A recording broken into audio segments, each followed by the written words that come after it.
नमस्कार दोस्तों, आज का ये जो वीडियो है ये यूपीपीसी प्रीलिम्स स्पेशल, जिसमें वर्ष 2017 की अति महत्वपूर्ण समसामयिकी को कवर किया गया है। और ये जो है ये वीडियो का भाग 1 है, यानी समसामयिकी वीडियो भाग 1 है। और इस वीडियो में मेरे द्वारा ये भरसक कोशिश की गई है कि मैं जो है समसामयिकी को आपके लिए कुछ सरल बना सकूं, जिससे आपको इसे याद रखने में ज़्यादा दिक्कत ना हो। तो चलिए फिर शुरू करते हैं। स्वच्छ भारत मिशन ग्रामीण के अंतर्गत, याद रखें, स्वच्छ भारत मिशन ग्रामीण के अंतर्गत जो है ग्रामीण के, ना कि शहरी, उत्तराखंड और हरियाणा को जो है देश का चौथा और पांचवा खुले में शौच मुक्त राज्य घोषित किया गया है। यानी उत्तराखंड जो है वो देश का चौथा और हरियाणा जो है वो देश का पांचवा खुले में शौच मुक्त राज्य घोषित हुआ है। इसके पहले अगर हम बात करें तो सिक्किम, हिमाचल प्रदेश और केरल इस श्रेणी में शामिल हो गए थे। यानी इससे पहले ये जो है ये खुले में शौच मुक्त राज्य घोषित हो चुके हैं। आगे बढ़ते हैं। कुलभूषण जाधव के बारे में आप सबको पता होगा, जो कि भारत के पूर्व नौसेना अधिकारी थे। और इनका जो केस है वो काफ़ी, इनका जो मुद्दा है, इनका जो केस है वो काफ़ी न्यूज़ में छाया रहा। तो इनके बारे में एक समरी के तौर पे हम डिस्कस कर लेते हैं। 3 मार्च 2016 को बलूचिस्तान से एक गुप्त खुफिया ऑपरेशन के दौरान इनको गिरफ्तार किया गया था। 10 अप्रैल को जो है 10 अप्रैल 2017 को पाकिस्तान की सैन्य अदालत, जिसका नाम है फील्ड जनरल कोर्ट मार्शल, ने इनको मौत की सजा सुनाई। इसके खिलाफ 8 मई 2017 को भारत ने आईसीजे यानी इंटरनेशनल कोर्ट ऑफ जस्टिस, अंतर्राष्ट्रीय न्यायालय में जो है पाक के फैसले को चुनौती दी। और इसी के चलते 15 मई 2017 को आईसीजे की 11 सदस्यीय बेंच की बैठक हुई। और उस बैठक में जो न्यायाधीश थे उनका नाम रानी इब्राहिम था। ठीक है, नाम याद रखें, न्यायाधीश जो थे वो रानी इब्राहिम। तो ये आपसे पूछा जा सकता है, तो आप इन डेट्स को भी अच्छे से याद रखें।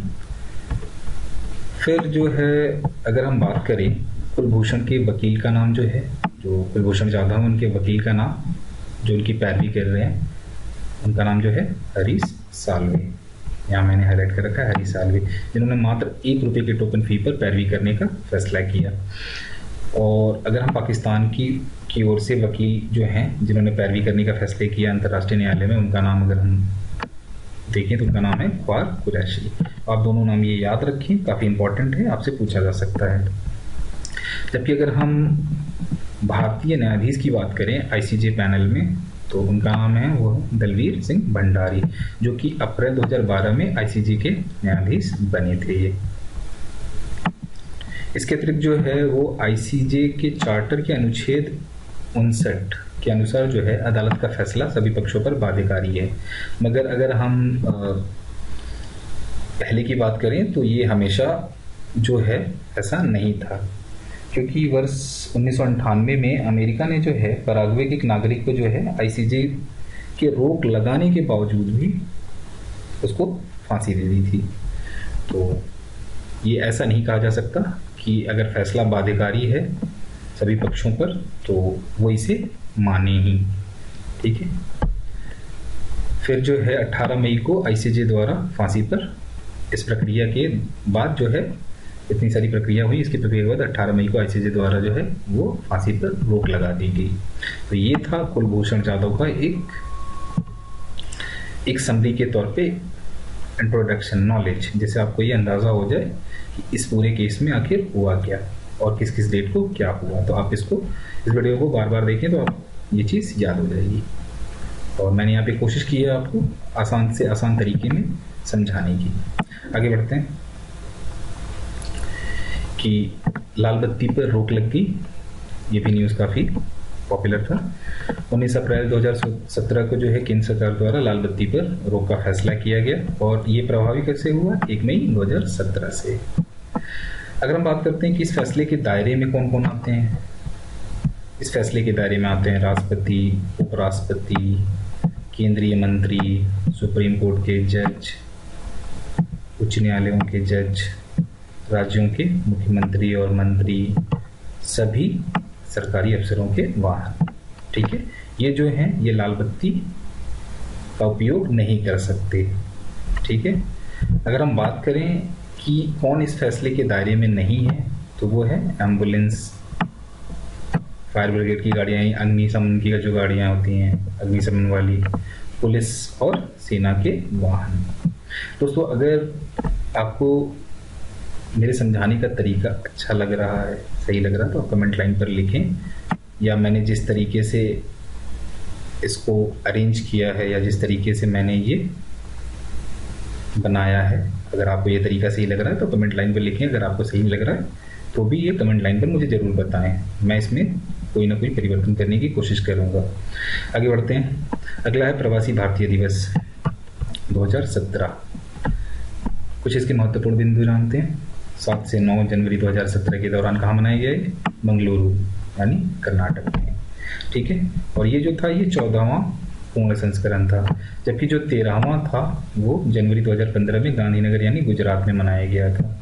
ठीक है, ये जो था 2017 का प्रवासी भारतीय दिवस, ये जो है ये 14वां था, 13वां था ये वो गांधीनगर गुजरात में मनाया गया था। और इस 13वें के बाद से ही इसके पूर्ण संस्करण को वार्षिक के स्थान पर द्विवार्षिक आधार पर आयोजित किए जाने का निर्णय किया गया। यानी अगर हमने 2015 में इसे मनाया है तो हम 1 वर्ष के अंतराल पर ना मनाकर इसे 2 वर्ष के अंतराल पर मनाएंगे। यानी जो है हमने अभी सेलिब्रेट किया, ये जो है 13वां संस्करण 2015 में हुआ, तो जो 14वां है वो 2017 में हुआ। ठीक है, तो वार्षिक के स्थान पे निर्णय लिया गया द्विवार्षिक आधार पर आयोजित किए जाने की। सबसे इम्पोर्टेंट चीज़, सबसे महत्वपूर्ण बात कि प्रवासी भारतीय दिवस 2017 का थीम यानी विषय क्या था, इसे ज़रूर याद रखें और ज़रूर पूछा जाता है। प्रवासी भारतीय संबंधों के नए आयाम, मैंने हाईलाइट भी कर रखा है, इसे याद रखिए। प्रवासी भारतीय संबंधों के नए आयाम, ये जो प्रवासी भारतीय दिवस मनाया गया था इस बार, इसमें मुख्य अतिथि कौन थे? पुर्तगाल के प्रधानमंत्री doctor Antonio Luis Santos da Costa. ठीक है, तो इस बात को आप याद रखें। अगला कब मनाया जाएगा, मैंने बताया कि द्विवार्षिक है ये, तो ये 2019 में आयोजित होगा अगली बार। आगे बढ़ते हैं कि मई के आखिरी हफ्ते में बंगाल की खाड़ी में विकसित जो उष्णकटिबंधीय चक्रवात था, उसका नाम क्या था? मोरा। आपसे इसी से पूछा जा सकता है, बंगाल की खाड़ी में जो मई के महीने में उष्णकटिबंधीय चक्रवात विकसित हुआ था, उसका नाम क्या था? आगे बढ़ते हैं कि CA भवानी, ठीक है, देवी जो है वो अंतर्राष्ट्रीय तलवारबाजी में स्वर्ण पदक जीतने वाली भारत की पहली महिला बनी है। याद रखें, अंतर्राष्ट्रीय तलवारबाजी। ठीक है, अंतर्राष्ट्रीय तलवारबाजी में ये जो है स्वर्ण पदक जीतने वाली भारत की पहली महिला बनी। और ये कहाँ? आइसलैंड में रेकजाविक में हुई थी ये जो प्रतियोगिता है। और CA भवानी कहाँ की हैं? चेन्नई की हैं। और ये जो प्रतियोगिता, इसका नाम है तुर्नोई सैटेलाइट तलवारबाजी चैंपियनशिप। ठीक है, इसका नाम है तुर्नोई सैटेलाइट तलवारबाजी चैंपियनशिप। इसमें CA भवानी जो कि चेन्नई की है, उन्होंने स्वर्ण पदक जीता। आगे बढ़ते हैं कि संयुक्त राष्ट्र शांति स्थापना कर्मचारी दिवस कब मनाया जाता है? 29 मई को। और ये क्यों मनाया जाता है?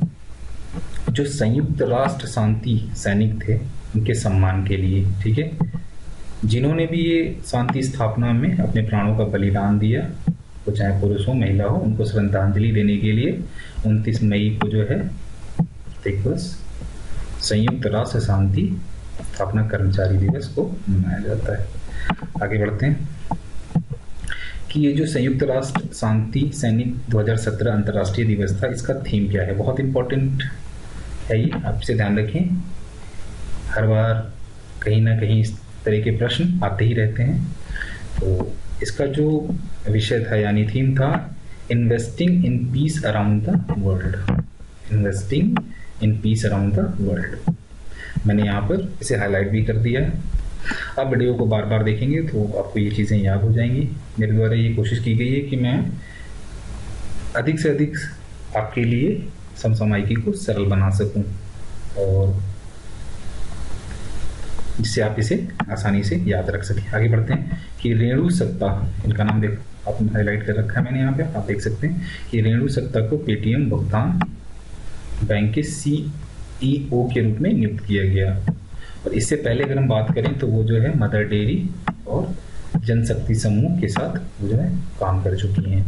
तो आप बस इतना याद रखें कि रेणु सत्ती को जो है पेटीएम भुगतान बैंक का CEO नियुक्त किया गया है। आगे बढ़ते हैं। स्वीडिश व्यंग्यात्मक फिल्म द स्क्वायर, ठीक है, द स्क्वायर को जो है 70वें कान फिल्म महोत्सव का शीर्ष पुरस्कार जिसका नाम है पाम डी ओर दिया गया। ठीक है, ये जो है ये फिल्म महोत्सव का जो है वो सर्वश्रेष्ठ यानी शीर्ष पुरस्कार है। ठीक है, और ये जो है फिल्म रूबेन